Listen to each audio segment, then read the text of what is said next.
I'm Emily Mashak, and you're listening to Tuned In to NoCo, Town Square Media's show that lets you know what matters in NoCo. I'm talking today again with Nick Dunagan, the co-founder and CEO of Health for Heroes, Alex Shubin and Alan Bourdon from the Poudre Fire Authority, and Dexter Rowe, an officer with Fort Collins Police Services, about the upcoming 911 Invitational. So thank you all so much for joining me. Thank you for having us. Now, before we get into the event, I want to talk a little bit about each of you. How did you find your way into the first responder field? Oh, wow. Let's see. I've been doing this now going into my 20th year, 9 years here in Fort Collins. And it's just a good place to be to serve the community. Work with kids, work with elderly, work with adults. You got a little bit of everything in the community. So, oh man, I spent a good amount of time in the corporate world and ultimately decided it wasn't quite for me and realized I wanted to give back to my community a little bit more and the place I've grown up. So, came back to Fort Collins, and the rest is history. And I actually, I had just graduated from CSU, and there weren't any jobs at the time in 2010. And so I had a friend that volunteered at Windsor, and he invited me to come volunteer. So I volunteered, and I kind of figured out that this was going to be my life path. And 5 short years later, I was at PFA. That is awesome. And then now, Nick, I know you've been in here before, but for those who are unfamiliar, would you be able to just tell me a little bit about Health for Heroes? Sure, absolutely. First of all, what a modest group these guys are, right? Like, so humble about what they're doing, but we owe them everything. So Health for Heroes was really founded last year, September of 2020. COVID really brought a lot of things to light, who and where the support needs to go. I have experience serving the veteran community over the last 5 to 7 years since getting out of the military. I served 5 years in the Army, got out in 2014, had my own set of struggles, found community through other veteran organizations, found support and really a lot of healing in yoga, hot yoga specifically, and then I was able to find my way to the gym. And so I just experienced what kind of, just taking control of your health, our slogan, take command of your health, it's just what that really can do for somebody, because it really is kind of in our control. The only reason I was really able to access those the community and the gym, the yoga studio, was because it was all free or donation based. And so that affordable access piece really, rings with me, because I know that I would not have found yoga if it wasn't donation based, which means I wouldn't be here today doing this.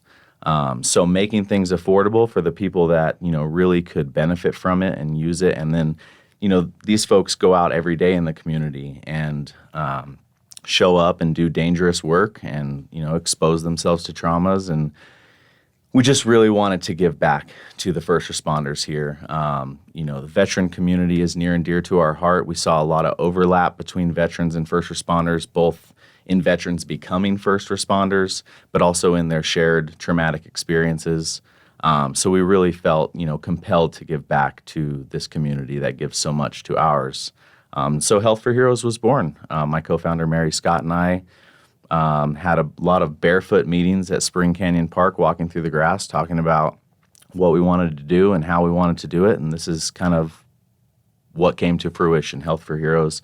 So founded in September of last year, and we're out the gate running. Things are going very well. Yeah, well, we are glad to have Health for Heroes back on the show, and we are excited to talk about the 911 Invitational. When is it? Where is it? What do our listeners need to know?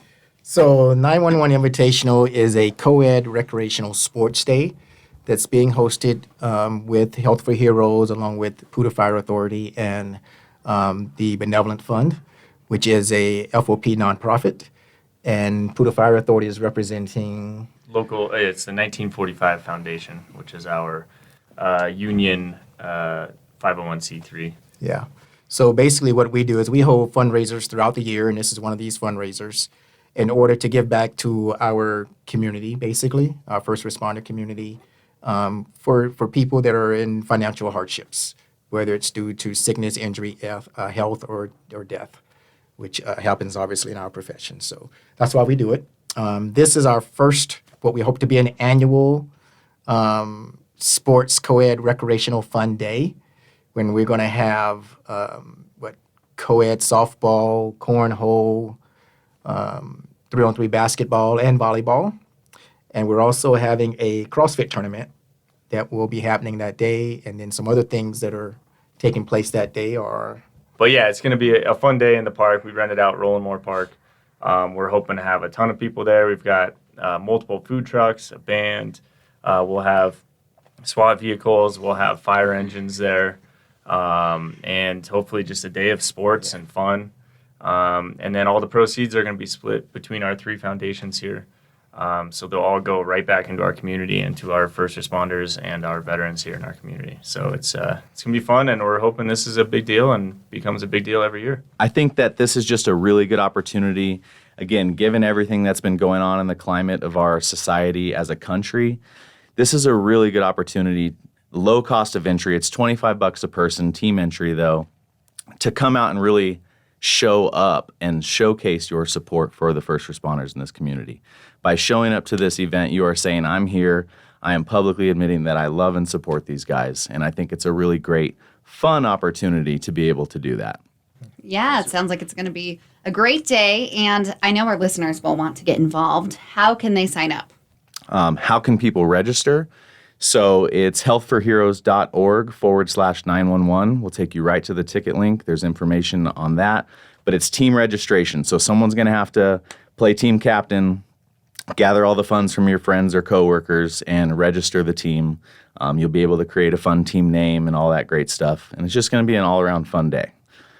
For us on the cornhole aspect, we just secured Wilson Cornhole, which is a local family-owned business in Fort Collins, to run the tournament. So now we have a professional company running the cornhole tournament, and there will be a custom-branded cornhole board as the first place prize for that. So we're really excited to do that, and hopefully folks want to come out and win it. And you mentioned you're also available for sponsorship opportunities. Is that right? Most definitely. So you can sponsor, an individual segment of the event, whether it's one of the tournaments.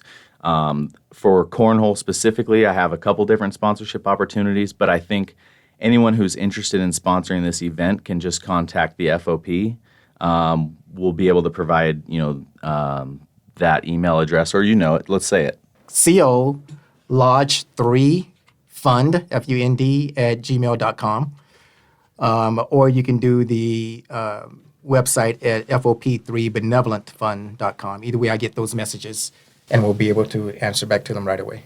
Perfect. And now you touched on this earlier. It's obviously very challenging to be a first responder. But what do you think the public needs to be more aware of when it comes to the challenges that the first responder community faces? Wow, that's a great question. Isn't it, though? That's a deep one I'm right listening. From my perspective, I think it's just to recognize that we have the community first in our hearts and in our minds when we go out here, and we go out to serve the public first, but we also have our own families and our own lives as well that are equally as important to us. So just recognize that we're human too. We understand what you're going through, and we do our best to try and meet your needs as best we can. And we try to still be there for our families as well.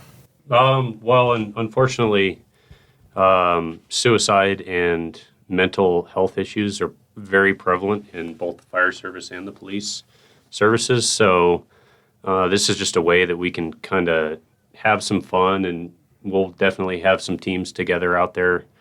But we want to be able to support our members when they're in need. So I think this is a perfect opportunity to do that. This last year has been incredibly hard on everybody. I can't speak for anybody other than myself, but it was very difficult and stressful, and our jobs went on as usual, kind of regardless of what else was going on. So it's just good to get out in the community again. I think that's kind of what we need to be starting to focus on more, is just being part of the community. because we're here. We are part of this community. Our daily lives are in this community. Our work is in this community. We care about it. We care about everybody around us, and that's what it's all about. It's making those relationships and showing that people can trust us, and that we're here for Fort Collins in Northern Colorado. Well, thank you so much for sharing your perspectives. And hearing this, I know a lot of our listeners will want to get involved. I know they can do that through the 911 Invitational, but are there other ways that they could volunteer or donate to your organizations? Yeah, I think for Health for Heroes, we're always looking for volunteers. As a nonprofit, all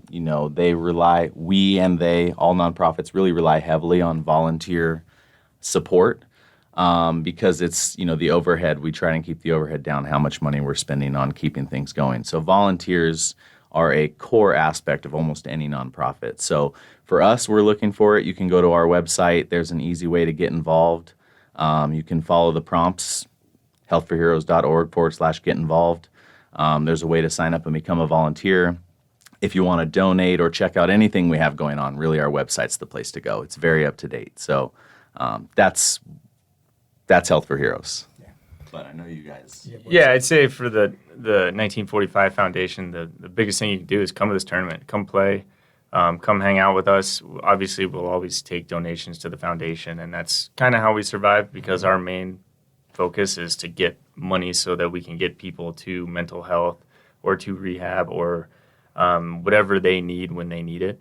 That's what we're looking for. But our biggest thing is show up, come learn about Health for Heroes, come learn about the Benevolent Fund, come hang out with us, and we'll go from there. Last thing I would add is every dollar that gets donated is going directly back to families and first responders that are have hit some rough patches in life. So you can be confident that you're spending your money well. Well, I know we and our listeners are all excited for the 911 Invitational, but do you have any other events this year that you would like to spread the word about? So the Benevolent Fund, we do several different events throughout the year.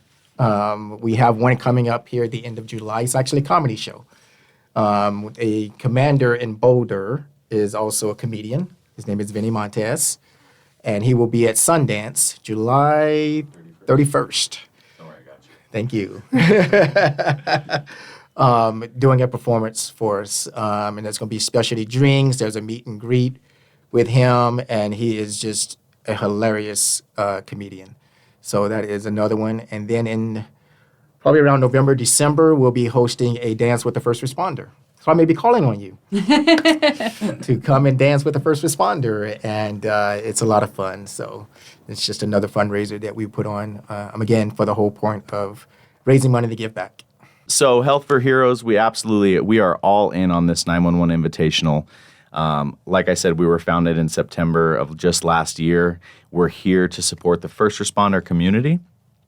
I'm a veteran. I have experience in serving the veteran community, but being able to rub elbows with these guys and put this event on with folks that are doing the same thing we are, right? We're all taking care of our own. And to be able to do that with these guys is great for us, and just great for me as, getting this experience. But aside from the 911 Invitational, we do have a joint fundraiser October 2nd, which is going to be, we're still working on the name, but it's going to be kind of a sportsman's outdoor competition. So it'll be at Sylvandale Ranch in Loveland. That's Saturday, October 2nd. You can basically sign up and be part of a fishing competition, which there will be prizes involved with that. We'll have a shooting range set up for folks to get gun safety courses and just proper use, understanding how firearms work, and then obviously have fun shooting a wide range of firearms there. There'll be an archery range set up, hay rides for the kids. It'll be a family fun event. We're looking to get a celebrity MC to kind of keep the event going and make it really fun. So definitely have some more news on that to follow later. But we're kind of in the initial phases of this, a little behind the ball, but always looking for sponsors and volunteers and, of course, people to sign up. So that information will be on our website soon. Thank you all so much for joining me. Is there anything else you would like our listeners to know? Just thank you for coming out. Thank you for the support ahead of time. We know people are going to show up. People are going to have a good time and really enjoy themselves. Spots are limited, so get your teams together quickly and get signed up as soon as you can. Yep. Yep. Registration ends August 21st, 1 week before the event, so you got to get it in. Perfect. Well, thank you all again so much for coming in. I appreciate it. Thank you. you. Thank you. Appreciate it. Again, that was Nick Dunagan, Alex Shubin, Dexter Rowe, and Alan Bourdon talking about the upcoming 911 Invitational. You can register a team for the 911 Invitational at healthforheroes.org/911.